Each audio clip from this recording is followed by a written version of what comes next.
জিম্বাবুয়ের বিপক্ষে সিলেট টেস্টে এমন হারে হতাশ নাজমুল আবদিন ফাহিম। বিসিবির ক্রিকেট অপারেশনস হেড বলছেন, দলের ক্ষমতা অনুযায়ী মাঠে পারফর্ম করতে পারেনি বাংলাদেশ। আর এদিকে হৃদয়কাণ্ডে দায় নিজের কাঁধেই নিলেন নাজমুল আবদিন।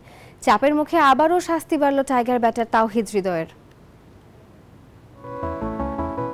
ঘরের মাঠে নিজেদের দর্শকদের সামনে বাংলাদেশ ক্রিকেট দলের এমন ভরাডুবি যেন আত্মবিশ্বাসের চূড়ান্ত পতন।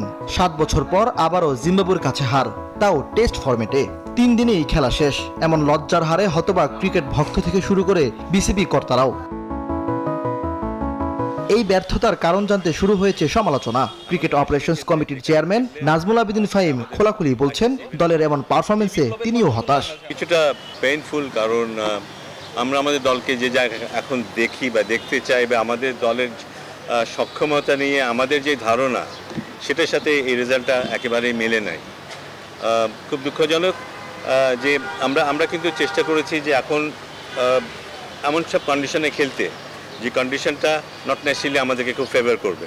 এদিকে ডিপিএল এর টেকনিক্যাল কমিটির প্রধানের পদ থেকে সরে দাঁড়িয়েছেন এনামুল হক মনি। তার জায়গায় নাজমুল আবদিন ফাহিম নিজেই দায়িত্ব নিয়েই জানিয়ে দিলেন সময় এসেছে বদলানোর। সিদ্ধান্তটা আমরা নিয়েছি, দায়টা আমাদেরই। কিন্তু এটা স্বাভাবিক, হ্যাঁ, কেউ হয়তো একটু আমাদেরকে অনুরোধ করতে পারে, ভাই এই নিয়মটা বদলান, আমাদের এই অসুবিধা হবে, তারা বলতেই পারে এবং তারা চাপও সৃষ্টি করতে পারে। আমাদের কাজ হচ্ছে সেই চাপটা অ্যাবজর্ব করা এবং নিয়ম যেটা আছে, বই যে কথা বলে সেই অনুযায়ী করা, মানুষকে কনভিন্স করা যে না, এইটা এইভাবেই হবে। মাঠে শুধু ব্যর্থতা নয়, তাহিদ হৃদয়ের বিতর্কিত কাণ্ডে আম্পায়ারদের মধ্যে স্পষ্ট অস্বস্তি। তাতে আবারও নতুন করে শাস্তির মুখে পড়লেন তাহিদ হৃদয়। খেলতে পারবেন না গাজী গ্রুপের বিপক্ষে ম্যাচে। ন্যাশনাল টিমের প্লেয়ারদের কাজ শুধু ন্যাশনাল টিমে খেলা না, তাদের কাজ হচ্ছে রোল মডেল হিসেবে এক্সাম্পল সেট করা। কিন্তু ইমরান হোসেন, নিউজ 24, ঢাকা।